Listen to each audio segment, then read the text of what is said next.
Bienvenidos a nuestro podcast La Biblia en un año, día 310. Las promesas de Dios. Qué lindo este tema. Billy Bray, nacido en 1794, fue un minero de Cornwall, Inglaterra. Era alcohólico y siempre estaba metido en peleas y discusiones en su casa. A la edad de 29 años se encontró con Jesús. Llegó a su casa y le dijo a su esposa: con la ayuda del Señor, nunca más me verás borracho. Y así fue. Sus palabras, su tono de voz y sus miradas tenían un poder magnético. Era como si estuviera cargado de electricidad divina. Multitudes de mineros venían a escucharlo predicar, muchos se convirtieron y hubo algunas sanaciones notables. Amaba la Biblia y decía: las promesas de Dios son tan efectivas como el dinero constante y sonante. Dios es el Dios de la promesa. La fe implica confiar en las promesas de Dios. Él hace una promesa, la fe la cree, la esperanza la anticipa y la paciencia la espera silenciosamente. Bueno, vamos a abrir la Biblia en Salmos capítulo 119, versículos del 161 al 168. Salmos capítulo 119.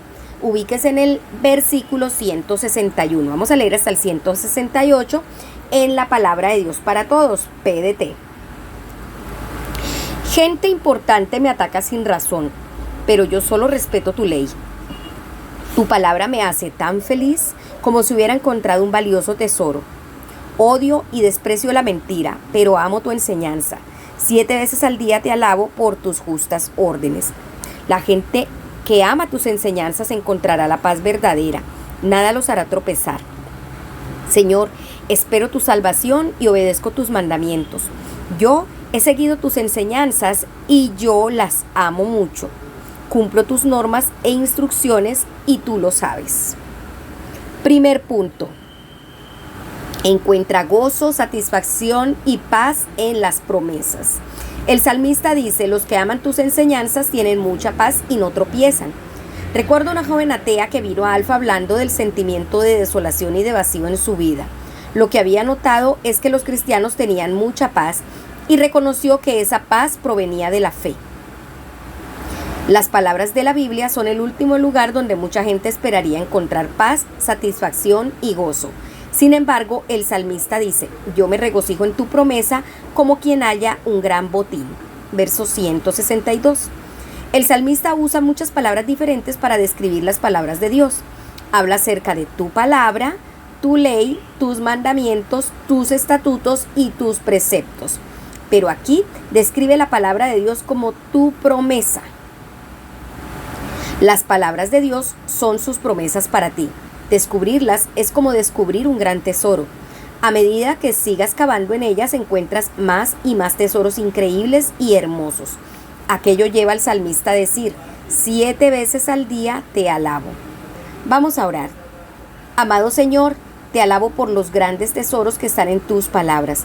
Por favor, dame paz hoy al confiar en tus promesas. Amén.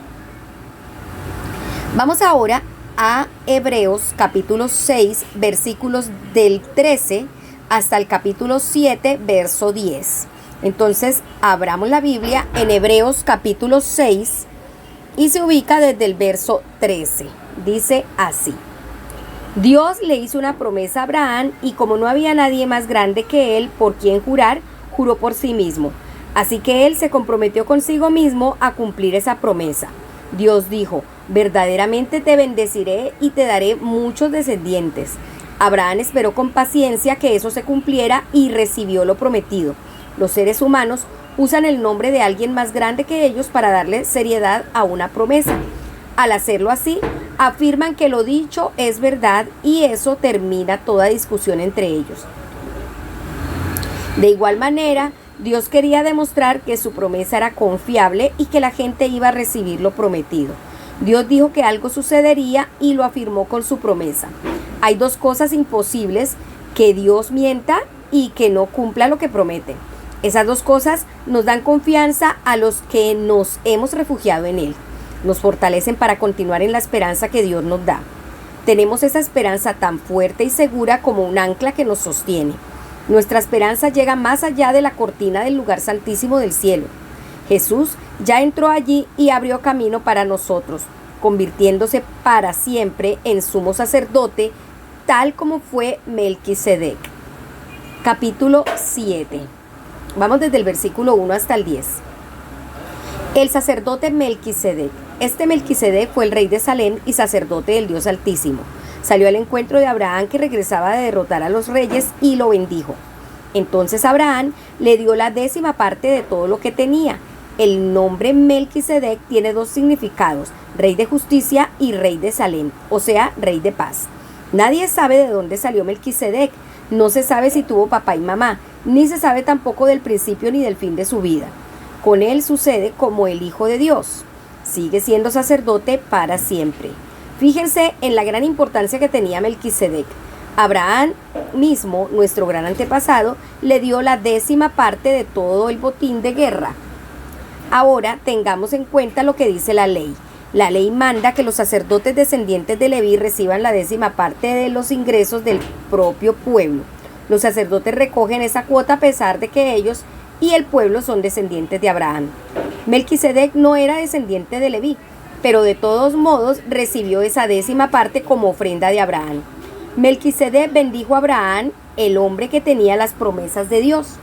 Todos saben que el más importante bendice al menos importante. Los sacerdotes reciben la 10ª parte, pero ellos son simples mortales. Sin embargo, se da testimonio de que Melquisedec sigue viviendo. Leví recibe una 10ª parte como ofrenda de la nación, pero podría decirse que Leví le dio a Melquisedec su 10ª parte por medio de Abraham. Cuando Melquisedec conoció a Abraham, Leví no había nacido, pero su semilla ya existía en su antepasado Abraham. Amén. Segundo punto, confía en las promesas de Dios y espera pacientemente. Abraham esperó 25 años, José esperó 13 años, Moisés esperó 25 años y Jesús esperó 30 años. Si Dios te hace esperar, estás en buena compañía. Amén. A menudo he encontrado que lo que media entre la promesa de Dios y su cumplimiento es mucho más largo de lo que había previsto. Estoy aprendiendo a ser más paciente. Las promesas de Dios para nosotros son el ancla de nuestras almas. Son sólidas y seguras. Él mantiene su palabra incluso cuando parece imposible, incluso cuando las circunstancias parecen señalar lo contrario. El retraso no contradice las promesas de Dios. Abraham es descrito como el que tenía las promesas. Cuando Abraham y Sara fueron llamados por Dios, prometió que de ellos surgiría una gran nación. Les prometió hijos, pero tuvieron que esperar muchos años antes de que se cumpliera la promesa. Esperaron y siguieron caminos equivocados para tratar de cumplir la promesa de Dios a través de medios humanos. Sin embargo, finalmente el Señor se ocupó de Sara y cumplió con la promesa que le había hecho. Eso está en Génesis 21:1. Abraham tenía 100 años. Finalmente, Dios cumplió su promesa. En Hebreos 6:15 dice: después de esperar con paciencia, Abraham recibió lo que se le había prometido. Las promesas de Dios son absolutamente ciertas. Cuando las personas hacen un juramento, invocan a alguien superior a ellas para obligarse a cumplirlo. Dios también se comprometió mediante un juramento para que los que recibieran la promesa pudieran estar totalmente seguros de que Él jamás cambiará de parecer. Eso está en los versículos 16 y 17. Nuestra esperanza no se basa en un vago optimismo o en un deseo ilusorio. Es la confianza en las inquebrantables promesas de Dios. Se centra en Jesús, quien es sumo sacerdote para siempre, según el orden de Melquisedec. Lo leímos en el verso 30. Melquisedec surge inesperadamente en Génesis y no sabemos tampoco lo que le sucede después. En palabras de la versión en inglés, Biblia amplificada, Melquisedec prefiguró a Cristo. Dice, semejante al Hijo de Dios, sigue siendo un sacerdote sin interrupción y sin sucesor. El escritor demuestra la superioridad de Jesús como el sacerdocio de Melquisedec a la de cualquier otro sacerdote como el de Leví. Jesús, un sacerdote del orden de Melquisedec, es un rey de justicia y de paz. El nombre Melquisedec significa rey de justicia y también rey de Salem, que significa rey de paz. Lo leímos en el verso 2. El sacerdocio de Jesús es permanente.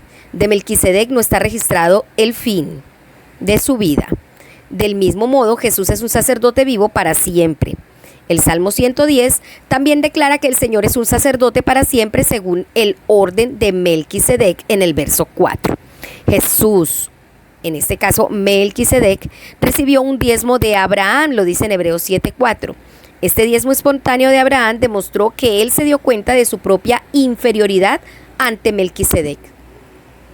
Leví era el bisnieto de Abraham. Un ancestro es considerado en el pensamiento bíblico como quien contenía dentro de sí a todos sus descendientes. Por lo tanto, el sacerdocio de Jesús, o sea, el de Melquisedec, goza de un estatus más alto que el que le da el sacerdocio levítico. Melquisedec bendijo a Abraham. Versos 6 y 7. Dios había prometido que en Abraham todas las naciones del mundo serían bendecidas, lo dijo en Génesis 22:18. Por lo tanto, si Melquisedec pudo bendecir a Abraham, el estatus de Melquisedec debe ser superior al orden levítico de Hebreos 7:7. El sacerdocio de Jesús, según el orden de Melquisedec, nos recuerda que podemos confiar en que las promesas de Dios son totalmente seguras. Jesús nos lo garantizó al ir a donde nosotros no pudimos, en nuestro nombre. Él es nuestro sumo sacerdote para siempre, según el orden de Melquisedec, como lo dice en el capítulo 6, verso 20. Vamos a orar. Amado Señor, quiero darte gracias, porque aunque a veces tengo que esperar pacientemente, siempre cumples tus promesas, que son sólidas y seguras y son un ancla para mi alma. Quiero darte gracias, Señor, porque he visto muchas promesas cumplidas desde hace años que me las hiciste y puedo verlas después. Te doy gracias por las promesas que has cumplido ya y te doy gracias por las que aún están por cumplirse y gracias también por las que se cumplirán en mis generaciones. Te lo agradezco, Señor, en el nombre de Jesús. Amén. Vamos a Ezequiel capítulo 7, vamos a leer desde el verso 1, leemos el 8 y el 9. Vamos a leer 3 capítulos. El 9 lo leemos hasta el verso 11. Vamos a abrir la Biblia en Ezequiel capítulo 7, desde el verso 1. Se avecina el fin. El Señor me habló y me dijo: Hijo de hombre, así dice el Señor Dios. Ya se termina, llega el fin a los 4 puntos cardinales de la tierra. Te ha llegado el fin, el momento en que descargue mi ira contra ti, cuando te juzgue de acuerdo con tu vida y te pida cuentas por todos tus actos abominables. No tendré piedad de ti ni te mostraré ninguna compasión, sino que te castigaré por tu conducta y por tus actos detestables. Así aprenderás que yo soy el Señor. El Señor Dios dice: desgracias se te vienen encima, una tras otra. Se terminó, llega el fin. Está lista una cosecha para ti. Aquí está. Habitantes del país, ha llegado el desastre. Ya llegó la hora, el día está cerca, se armó la guerra. No es sonido de cosecha el que se oye en las montañas. Pronto derramaré mi furia contra ti y descargaré mi enojo contra ti. Te juzgaré por tu conducta y te pediré cuentas por tus acciones abominables. Al verlos así, no los salvaré ni les tendré compasión. Te daré tu merecido y te pudrirás por tus horribles actos, de manera que sabrás que yo, el Señor, te herí. Ya llegó el día, llega el desastre. Germina y brota un tallo, florece la arrogancia. Crece la violencia hasta ser como un bastón de maldad. Cuando termine el desastre, no quedará ninguno de ellos, ni de la gente común, ni de los ricos. No habrá diferencia. Ha llegado la hora, les toca el día. Que no se alegre el que compra, ni se entristezca el que venda, porque la ira de Dios se desatará contra todos, y el vendedor no podrá regresar a la tierra que vendió. El vendedor no volverá a su propiedad, aunque el vendedor y el comprador estén vivos. La visión es para todo el pueblo, no será anulada. No se mantendrá firme ninguno que practique el pecado. Aunque toquen la trompeta, no se prepararán ni irán a la batalla, porque yo mostraré mi ira contra la multitud. Afuera de la ciudad se encuentra el enemigo, mientras adentro están la peste y el hambre. Los que estén en los campos morirán a filo de espada. Los que estén en la ciudad morirán por la peste y el hambre. Los sobrevivientes escaparán y huirán a los montes como palomas del valle. Cada quien llorará por su pecado. Del susto caerán sus brazos y se orinarán mojándose así las rodillas. Se vestirán de luto y temblarán de miedo. Avergonzados todos se lamentarán. Lanzarán su plata a las calles, aún su oro es como basura. Ni la plata ni el oro podrán librarlos en el día de la ira del Señor. Ni siquiera podrán calmar su hambre ni llenar su panza. Es culpa de ellos mismos que su riqueza los haya hecho caer, porque Dios hizo un lugar de honor de la hermosa ciudad de su pacto, pero el pueblo introdujo en ella sus horribles ídolos abominables. Por eso se los he convertido en basura. Se los entregaré a extranjeros para que los echen a la suerte y a los dirigentes de sus países para que los tomen como botín y los conviertan en basura. Les daré la espalda y los extranjeros entrarán en mi santuario para profanarlo. Los invasores entrarán y lo profanarán. Prepara las cadenas para los prisioneros, porque muchos en esta tierra están condenados a muerte, porque la tierra está llena de violencia. Traeré malvados para que se posesionen de las casas de los israelitas. Acabaré con la gloria de los poderosos y sus centros de adoración serán profanados. Se avecina un tiempo terrible. Buscarán la paz, pero no la hallarán, porque la paz no existirá. Ocurrirá tragedia tras tragedia. Solo habrá malas noticias. El pueblo demandará visiones, pero los profetas ya no las tendrán. Los sacerdotes ya no sabrán la ley de Dios, y los ancianos ya no tendrán ningún buen consejo. El rey llorará, el gobernante se vestirá de luto y las manos del pueblo temblarán. Los castigaré por sus acciones, los juzgaré y recibirán el castigo que merecen. Así aprenderán que yo soy el Señor. Capítulo 8. Visión de los pecados de Jerusalén. El día 5 del 6º mes del año 6º, estando yo en mi casa en compañía de los ancianos de Judá, el Señor Dios puso su mano sobre mí. Al mirar vi que de pronto apareció una imagen como de fuego que parecía arder de la cintura para abajo. De la cintura en adelante parecía brillar de manera que se veía como el ámbar. En ese momento algo parecido a una mano se extendió y me tomó del cabello, y el Espíritu me levantó entre el cielo y la tierra y me llevó en la visión divina a Jerusalén hasta la puerta de la entrada del norte, donde habían colocado el ídolo tallado que enfureció a Dios. De pronto apareció la gloria de Dios, del Dios de Israel, en todo su esplendor, como en la visión que tuve en el valle. Me dijo: hijo de hombre, mira hacia el norte. Así lo hice y vi que allí, al norte de la entrada del altar, estaba el ídolo que enfureció a Dios. También me dijo: hijo de hombre, ¿ves las atrocidades que cometen los israelitas en este lugar? Están muy lejos de mi idea del templo, pues verás cosas aún peores. Me llevó entonces hacia la entrada del patio, donde vi un agujero en la pared, y me dijo: hijo de hombre, cava y agranda el agujero. Así lo hice y encontré una puerta. Entonces me dijo: entra y ve la maldad y las atrocidades que cometen aquí. Entré y a lo largo de la pared vi pinturas de todo tipo de criaturas y animales impuros y de repugnantes ídolos de Israel. De pie frente a los ídolos estaban 70 jefes israelitas. Entre ellos se encontraban Hazanías, hijo de Safán. Cada uno tenía un incensario del cual salían fragantes nubes de incienso. Y me dijo: hijo de hombre, ¿ves lo que los jefes de Israel hacen a oscuras con sus ídolos? Ellos dicen: el Señor no nos ve, el Señor me ha abandonado esta tierra. Entonces me dijo: verás cosas aún peores que estas. Me llevó entonces a la entrada del norte del templo del Señor, donde las mujeres estaban sentadas llorando por el dios Tamuz. Él me dijo: hijo de hombre, ¿ves lo que hacen? Pues verás cosas aún peores. Entonces me llevó al patio interior del templo del Señor, en la entrada del templo del Señor, entre el pórtico y el altar. Había 25 hombres adorando al sol, de espaldas al templo del Señor y mirando al oriente. Me dijo: ¿ves esto, hijo de hombre? ¿No es suficiente con que ellos desprecien el templo y cometan atrocidades allí? ¿También tienen que llenar la tierra con violencia y provocarme aún más? Mira cómo me pasan sus ramos por la nariz. Por eso les haré ver mi furor y no tendré compasión de ellos, y aunque me imploren a gritos, no los escucharé. Capítulo 9. Visión de los mensajeros de la destrucción. Mientras yo escuchaba, Dios gritó con voz fuerte: que traigan los verdugos de la ciudad, cada uno traiga su arma.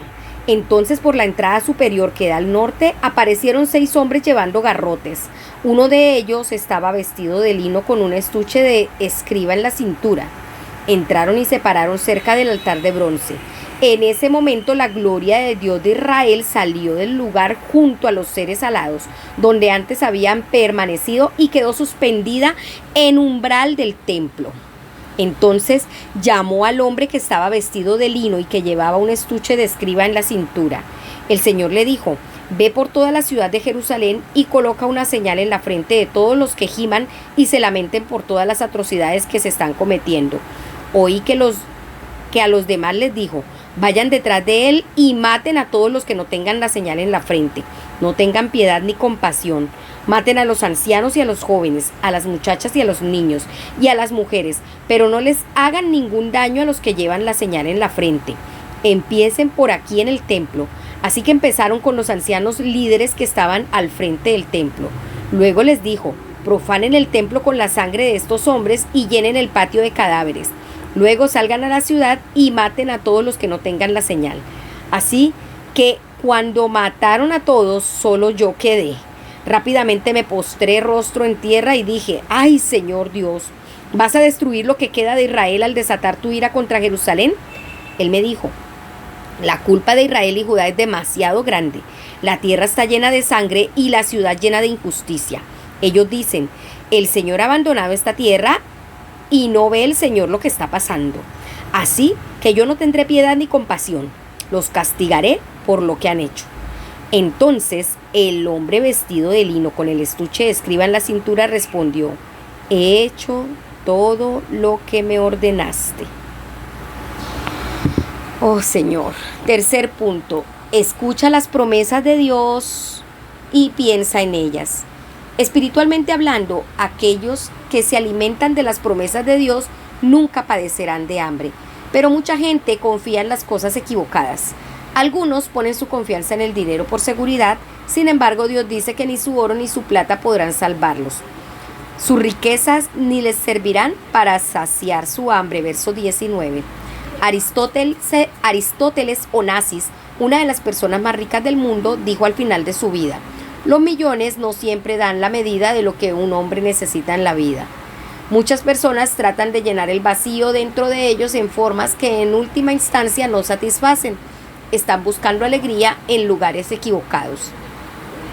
La riqueza, lejos de traer satisfacción y alegría, a menudo nos puede conducir al orgullo, al pecado y a la idolatría. Además, la riqueza nunca proporcionará seguridad total. Un descenso en el mercado y una inflación desenfrenada pueden llevar incluso a un país entero a sumirse en la bancarrota. Por otro lado, las promesas de Dios son sólidas. Lo que Dios dice lo promete. Ezequiel declaró las promesas de Dios diciendo: el Señor me dirigió la palabra. Hijo de hombre, así dice el Señor omnipotente. Como dice la traducción, el mensaje. Su mensaje es el fin del como siempre se hace. Ezequiel promete el juicio de Dios. Será absolutamente justo. Yo los traeré según su conducta y los juzgaré según sus acciones. También podemos verlo en Romanos capítulo 2, verso 1. Esto ocurrirá en el día en que, conforme a mi evangelio, Dios juzgue los secretos de los hombres por medio de Cristo Jesús. Romanos 2, 16. Ezequiel vislumbró al que juzgará el mundo. Miré entonces y vi una figura con aspecto humano, dijo él. De la cintura para abajo ardía como fuego y de la cintura para arriba brillaba como el metal bruñido. Ezequiel 8:2.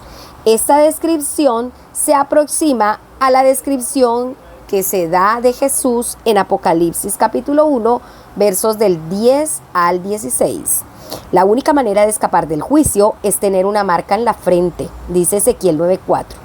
El Señor dijo: recorre la ciudad de Jerusalén y coloca una señal en la frente de quienes giman y hagan lamentación por todos los actos detestables que se cometen en la ciudad, pero no toquen a los que tengan la señal, volvió a decir.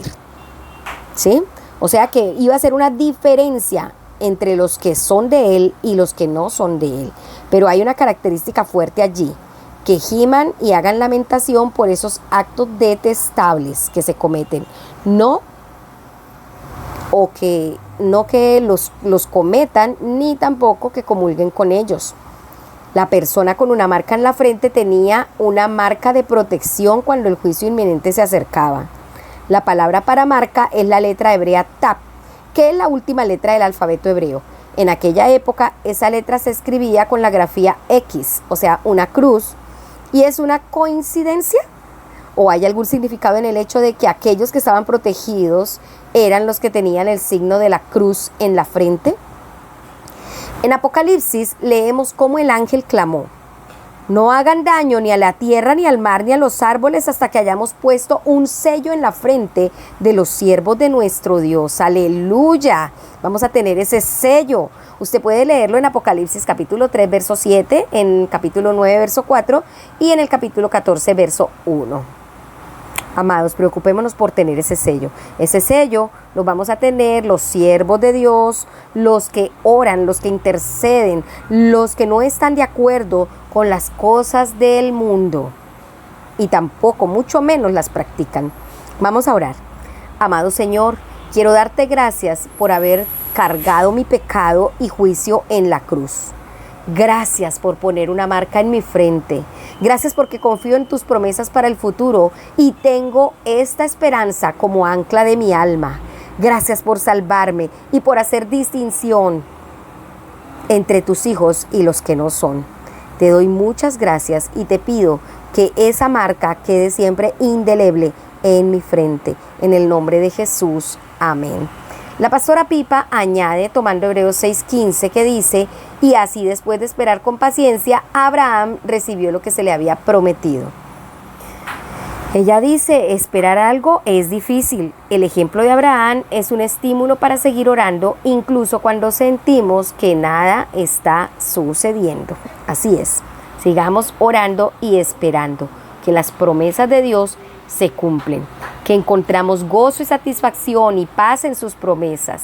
Recordemos que en esas promesas debemos confiar y esperar pacientemente, porque el Señor va a responder. Y escuchemos siempre las promesas del Señor, pensemos en ellas y creámoslas. Bueno, recordemos que este devocional fue escrito por el pastor Nicky Gumbel de la iglesia HTB en Londres y la voz de este podcast es de Marisol Rojas. Que el Señor les bendiga.